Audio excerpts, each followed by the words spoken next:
Hello friends, हरे कृष्णा। कैसे हो आप सब? आप सबका हरे कृष्णा बाय पूजा चैनल में स्वागत है। तो आज हम आपको शर्तिला एकादशी की कथा सुनाने जा रहे हैं। तो चलिए शुरू करते हैं। बोल बाकी बिहारी लाल की जय। माघ मास के कृष्ण पक्ष की एकादशी को शर्तिला एकादशी कहते हैं। इस दिन भगवान विष्णु की पूजा की जाती है। इस दिन काले तिल और श्यामा गाय के दान का विशेष महत्व है।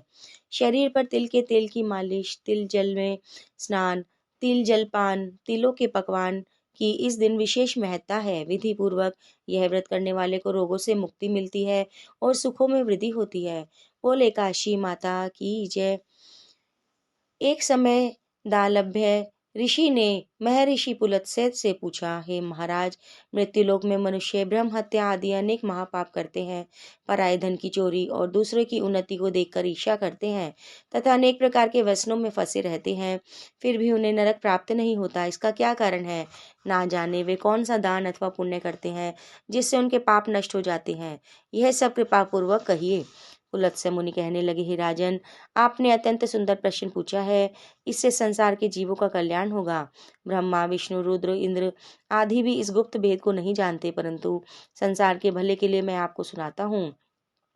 माघ मास के लगते ही स्नान आदि से शुद्ध हो इंद्रियों को वश में करके काम, क्रोध, लोभ, मोह, अहंकार, ईर्ष्या, अभिमान आदि त्याग कर भगवान का स्मरण करना चाहिए। पुष्य नक्षत्र में गोबर, कपास, तिल मिलाकर उसके कंडे बनाने चाहिए। इन उपलों में से 108 हवन करना चाहिए। इस दिन मूल नक्षत्र हो, साथ ही एकादशी तिथि भी हो तो और भी श्रेष्ठ है। स्नान आदि नित्य क्रिया से निर्वृत्त होकर देवादिदेव श्री भगवान विष्णु का पूजन और एकादशी का व्रत करें। रात्रि को जागरण करना श्रेष्ठ है। उसके दूसरे दिन धूप, दीप, नैवेद्य आदि से भगवान का पूजन करके खिचड़ी का भोग लगाएं। भगवान विष्णु का पूजन करके पेठा, नारियल, सीताफल और सुपारी सहित अर्घ्य देते हुए विनय करें, हे भगवान, आप दीनों को शरण देने वाले और इस संसार सागर में फंसे प्राणियों को उद्धार करने वाले हैं। हे पुंडरीकाक्ष, आप लक्ष्मी सहित इस तुच्छ अर्घ्य को स्वीकार करें। इसके पश्चात जल से भरा हुआ कुंभ ब्राह्मण को दान करें। उस समय ब्राह्मण को श्यामा गौ तिल पात्र देना अति उत्तम है। तिल स्नान और भोजन दोनों ही श्रेष्ठ हैं। इस प्रकार जो मनुष्य जितने तिलों का दान करता है उतने ही 1000 वर्ष स्वर्ग में वास करता है। तिल मिश्रित जल में स्नान, तिलों का उपटन, तिल मिश्रित सामग्री से हवन, तिल मिश्रित जल को पीना और भोजन में तिलों का प्रयोग तथा तिलों का दान, यह 6 कार्य शर्तिला कहलाते हैं। इनको करने से अनेक प्रकार के पाप नष्ट हो जाते हैं। इतनी कथा सुन कहकर पुलत्स्य ऋषि कहने लगे, एक समय नारद जी ने भगवान श्री विष्णु से प्रश्न पूछा कि और भगवान ने शर्तिला एकादशी का जो महात्म नारद जी से कहा था वह मैं तुमसे कहता हूँ। भगवान विष्णु कहने लगे, हे नारद मुनि, मैं आंखों देखी एक सत्य घटना कहता हूँ, तुम ध्यानपूर्वक सुनो। प्राचीन काल में मृत्यु लोक में एक ब्राह्मणी रहती थी। वह सदैव व्रत किया करती थी। एक समय वह 1 मास लगातार व्रत करती रही।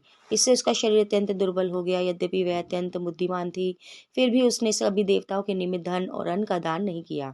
इससे मैंने सोचा कि ब्राह्मणी ने व्रत का आदि से अपना शरीर शुद्ध तो कर लिया है, इसका विष्णु लोक तो मिल गया ही जाएगा, परंतु इससे कभी भी अन्न दान नहीं किया। इससे इसकी तृप्ति होना कठिन है। ऐसा सोचकर मैं एक भिखारी बनकर मृत्यु लोक में उस ब्राह्मणी के पास गया और उससे भिक्षा मांगी। वह बोली, हे महाराज, आप यहाँ किस लिए आए हैं? मैंने कहा, हे ब्राह्मणी, मुझे भिक्षा चाहिए। इस पर उसने मिट्टी का डेला मेरे भिक्षा पात्र में डाल दिया। मैं उसे लेकर स्वर्ग लौट आया। कुछ समय बीतने पर वह ब्राह्मणी शरीर त्याग कर स्वर्ग में आई। मिट्टी का दान करने से उसे ब्राह्मणी को स्वर्ग में सुंदर महल मिला, परंतु उसने अपने घर को अन्न आदि सामग्रियों से शून्य पाया। तब वह मेरे पास आकर बोली, हे भगवान, मैंने तो अनेकों व्रत आदि द्वारा आपकी पूजा की, परंतु फिर भी मेरा घर अनादि से शून्य क्यों है? मैंने कहा, पहले तुम अपने घर जाओ, देवताओं की स्त्रियां तुम्हें देखने के लिए आएंगी, उनसे शर्तिला एकादशी का पुण्य और विधि सुन लेना, ही द्वार खोलना। भगवान के ऐसे वचन सुनकर वह अपने घर आ गई। जब देव स्त्रियां आई, उन्होंने द्वार खोलने के लिए कहा तो ब्राह्मणी बोली, आप मुझे देखने के लिए आई हैं तो सबसे पहले शर्तिला एकादशी का महात्म कहिए। तब उनमें से एक देव स्त्री ने शर्तिला एकादशी का महात्म कह सुनाया। ब्राह्मणी ने महात्म में सुनकर घर का द्वार खोल दिया। देवनाओं ने देखा कि वह ना तो गांधर्वी है, ना आसुरी, वरन सांसारिक वृद्धा है। उस ब्राह्मणी ने देवियों से कथन अनुसार शर्तिला एकादशी का व्रत किया।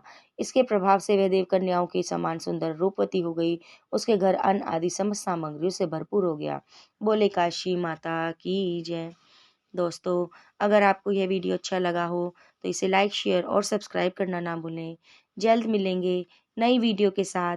हरे कृष्णा।